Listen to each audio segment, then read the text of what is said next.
Hey guys, Phil Baumhardt here. So for today's video, I'll be making a custom Bowie knife. This is going out to a customer in Texas. And so the blade he's looking for, I've got it sketched out right here. It's about 12 inches long, 2 inches wide. It's going to have a Antler handle on there, so something like this is what it's going to look like. So the clip point on it is a little bit different, so it kind of has got a little bit of a drop down. Right, so it's not just a straight swoop, it's got a little bit of a drop down and it's almost a straight line.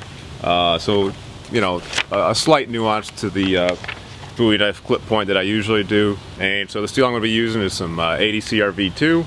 This is 3/16 of an inch thick, 2 inches wide. So most of the work is going to be forming the preform and then the tang as well. It's going to be a narrow forged tang to fit into the antler. So what I normally do in the past is I'll just cut this steel down to the preform that I want, do a little bit of hammering on the edge, and you get a real nice Bowie knife curve that way. So, but on this one I'm going to try forging the preform to shape. So maximum use of the steel, quite a bit more hammer work, but you know, it's a little more in keeping to a true hand forged knife. So we'll get the forge going and see what I can make.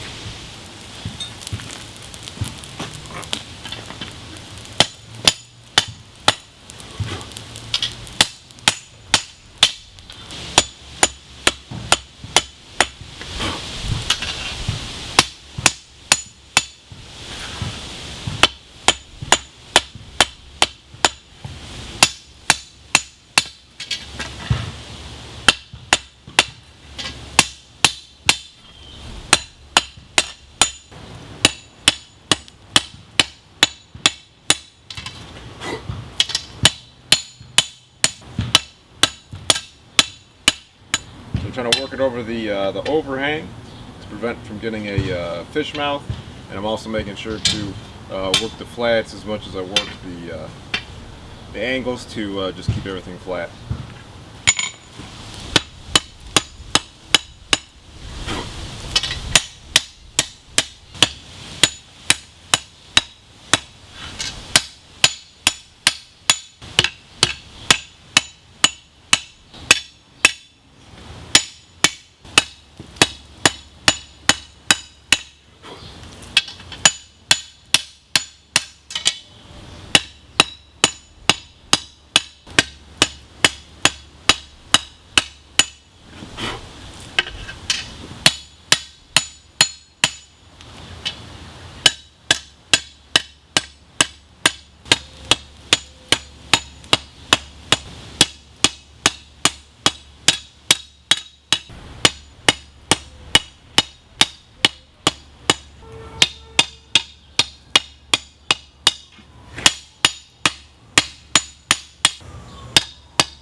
Okay, so it's getting pretty close to a good preform. I like that point a little finer. Obviously where I melted it, that's going to have to go, but I'll probably do that with the grinder. Probably try to keep the step down right in here fairly defined so that when we do the curve it'll be there, and I can always go back with a file and really define it, but I'd like to try to forge that in.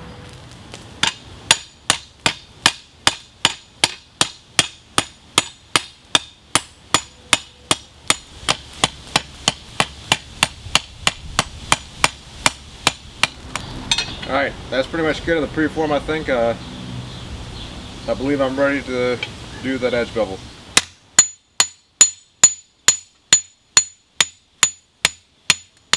So I'm trying to keep the edge over the edge, or the edge of the knife over the edge of the anvil, so I can kind of pull the hammer stroke down without dinging up my anvil too bad.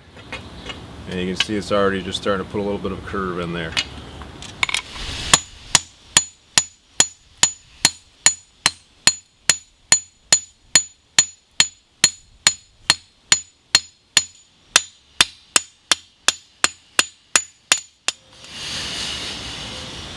Try not to leave any super heavy hammer marks, but I think we're in pretty good shape.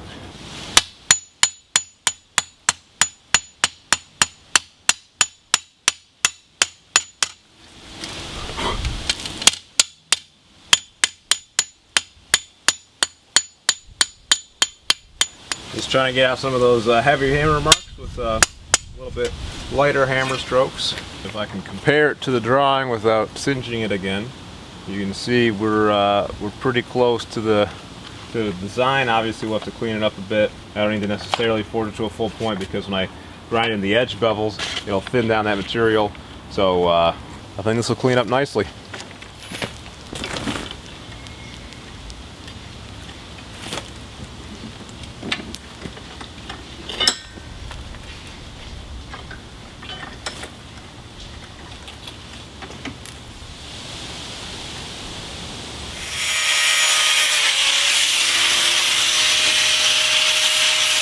Alright, so since this is going to be a narrow tang going into that antler, it's not going to be that long of a tang anyway, so this is about all I'll need to take, all I'll be able to take for a tang. So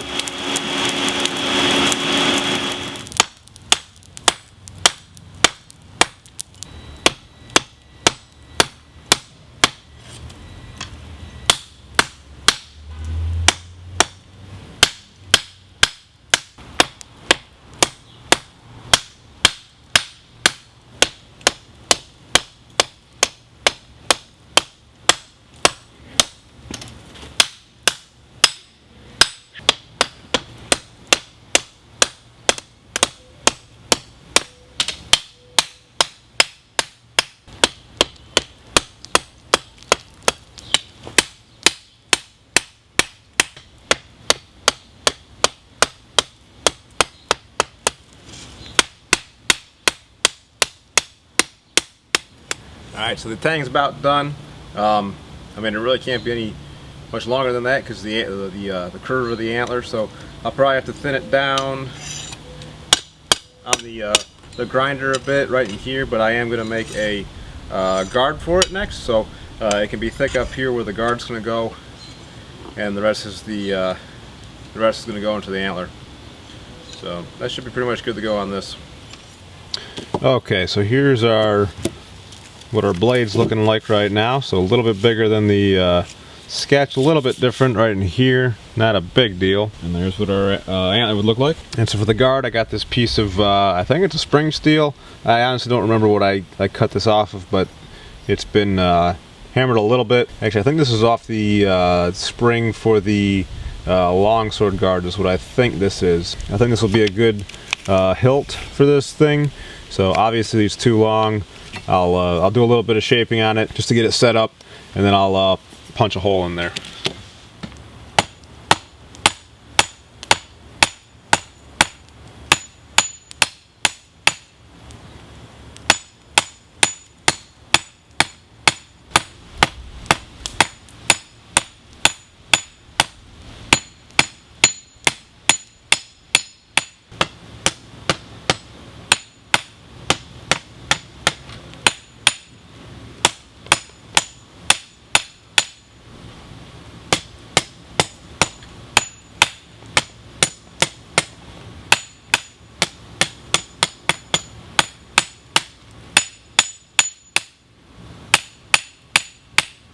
My thinking is this going to be by the spine of the blade, so I'm just sort of rounding off those corners. I'm going to try to just upset this end a little bit here.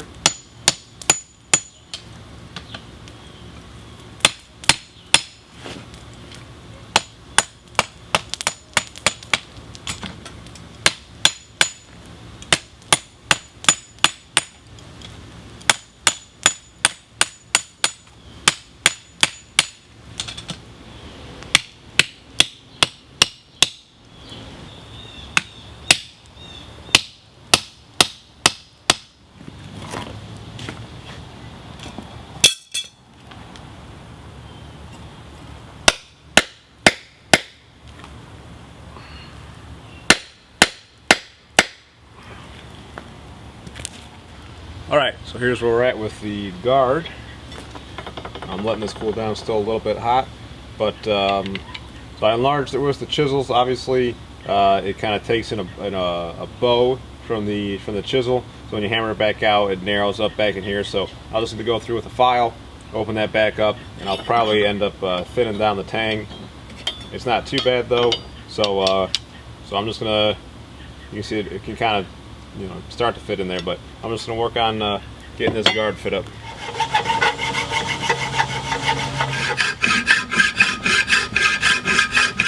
Alright, so we got we can get the hilt on there pretty good. You can see we've filled the slit with the tang, so that's good. So I really just need to kind of remove a little bit of material from the tang on these ends here, and this should fit up. And you know, I think I'm gonna use the angle grinder just to snug up the fit here so that I can get this nice and tight against the shoulders and get that looking good.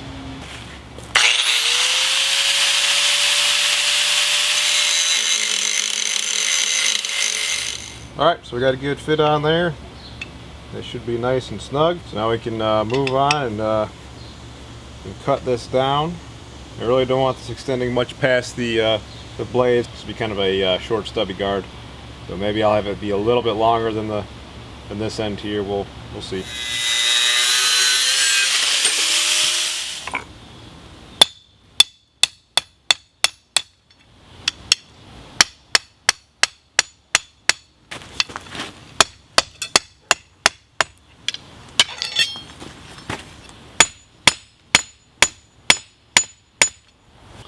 Alright, well, I just wanted to kind of dress up this front a bit. I cut it a little bit too short, so I just want to draw it out just a smidge. And also, you know, get rid of that kind of saw cut edge. So I just got it on the tang of the knife just to make sure that I don't crush the tang slit too much, so I can't get it back on here.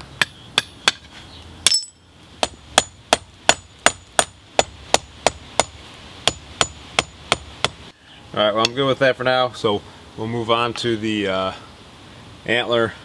I'll have to grind down this tang, thin that down a bit. I'm going to leave it as it is around the guard, but elsewhere we're going to thin that down so it'll fit better in the antler.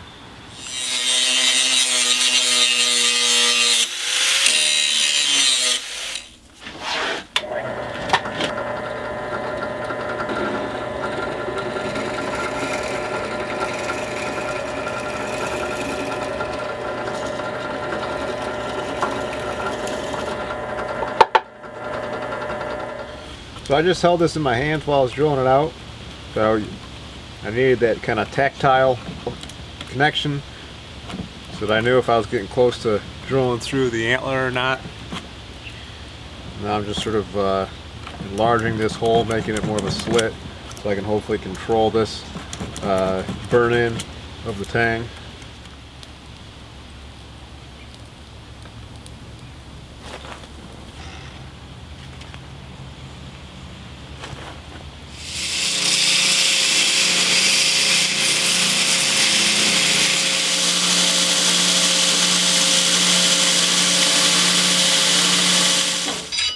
Okay, so here's what our blade is looking like. I got the tip kind of rough ground, at least as far as our clip point is concerned. That kind of dropped down there. I'm probably gonna clean that up with the file a bit.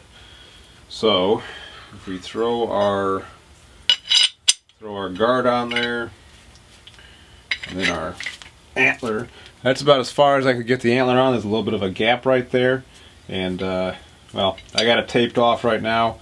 But I did kind of go all the way through the antler. I'll have to fill that in with a brass rod when we get to that stage. But what I would like to do now is make this kind of filler piece. So I think I'm just going to use a piece of oak. I really only need about half of this, I think. So we'll make that little spacer.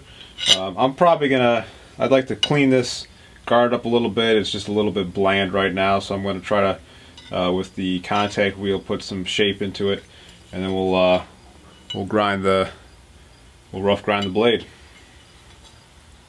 Actually, I've already got this piece of scrap oak floating around, so we'll just use this. So I'll drill this out to the shape, Make sure it's as wide as our widest point on the tang here. So.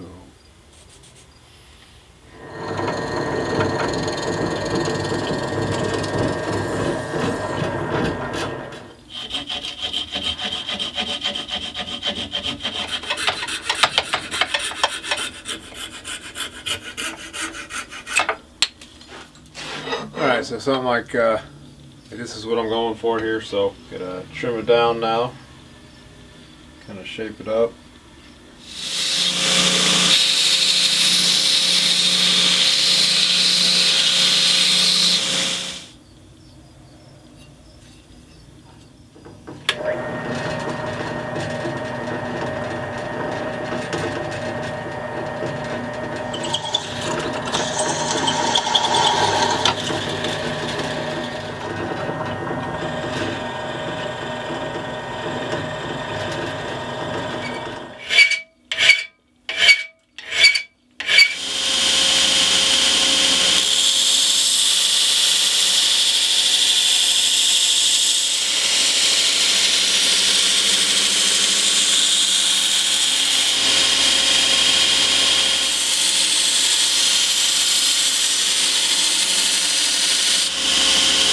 Okay, so I got the blade all ground. I took it to an 80 grit, and it got a little thinner than I wanted at the edge, so we might get some warping, but I'm going to go ahead and I'm going to do some normalizing on this. I'm going to do it 3 times, so somewhere around 1500 degrees.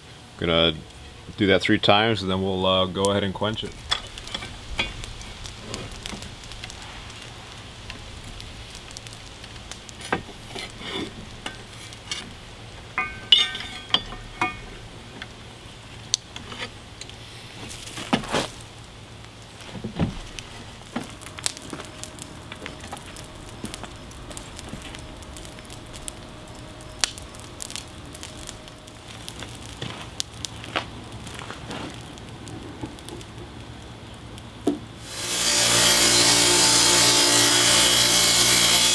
So I just let the blade soak in vinegar overnight, and then use the wire wheel to take off any fire scale. So it's looking pretty good.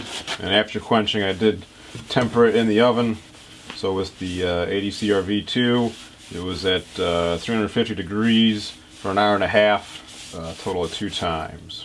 And I plan on doing kind of a gun blue finish on this as well, but I'm going to put the kind of final edge on there. So I'm going to leave the grind as is. It's already very thin, so I'm going to go in, do the final edge bevel on the primary edge, and then on the false edge I'm going to sharpen this up as well.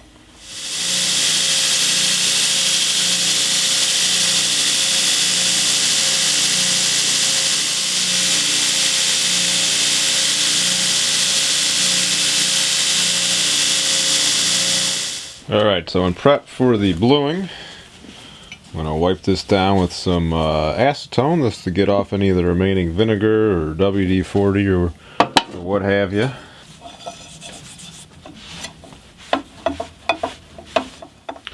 Okay, so I've got the blade suspended here, and I've got some bluing material.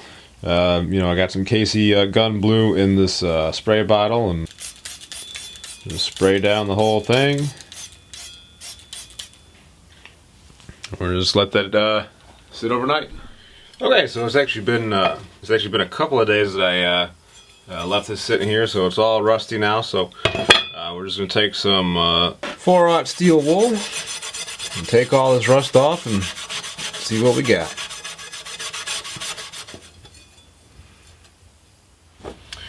That rust is a little more stubborn than what I'm used to, just because I had left it those extra days. Normally just the steel wool takes it off, but in any case we're left with sort of a kind of a darker patina than say what the vinegar leaves. And so just to kind of neutralize the acid in the bluing, we're going to use some Windex. Spray this down, so hopefully this should stop any more rust from forming on the blade.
Alright, so those are some fun cutting tests. This, you know, as expected, performed real well. Slice is really good, you know. Long, sharp knife like this is going to make, you know, really tremendous cuts. So the Antler worked out on this. This is my first time doing a Antler handle on such a big knife, on a Bowie knife, and you know, kind of a smaller Antler compared to some of the ones out there, compared like a elk Antler or something like that. But it actually works out really well. Just the way that curve is, you know, with your hand on there, it snugs it up against the guard for kind of that traditional hammer grip, and it kind of, with the texturing on the Antler itself, it just sort of helps lock your hand in there and keeps it from getting pulled out of your hands. And then you can also choke back on the crown like that, and you get that extra leverage because it kind of pushes that blade forward, gives it that forward angle, kind of like a kukri, so you can chop really well with that. And then also, if you wanted to use it in a thrust, it actually brings the point right in line with your the rest of your arm.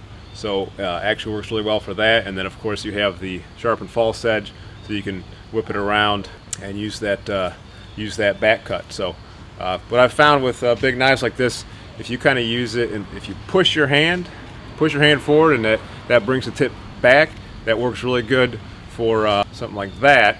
If you have somebody else with a weapon of some kind, that'll actually kind of be a good disarming attack, kind of an attack on their hand. So you bring that over and kind of can disable their weapon hand and maybe disarm them. If anything, it'd be a cool move to see in a movie fight scene. So maybe I'll do that one day. But anyways, really happy with the way this knife came out. That kind of bluing on there really gave it a neat blade finish. You know, real dark finish, and kind of leaving that bluing on there for a few days really kind of gave that rust pitting look, and kind of gave it that kind of aged antique look, you know, like this thing has been around for a while. So hopefully the customer enjoys it. He kind of had some specific things he wanted for the sheath, so I'll show you that right now. All right, well, here's a look at the sheath for the knife. So probably the first thing you'll notice is the beadwork here. That was a specific request on his part. From doing my own research and kind of the historic finds and artifacts, the actual beadwork that were found on a lot of Native American artifacts, including a lot of their knife sheaths, I kind of went with this vertical pattern here, just to kind of be in keeping with the historical accuracy of the piece.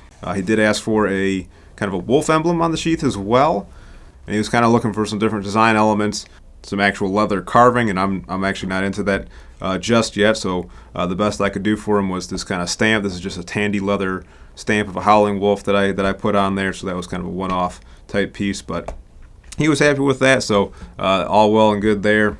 I don't think it looks bad, and definitely kind of fits the knife. And another interesting thing on this particular sheath is there's a large scar here from the cow whose hide this belonged to in its previous life. The cow took a little bit of a injury here, and it healed up, so that scar is preserved on the leather.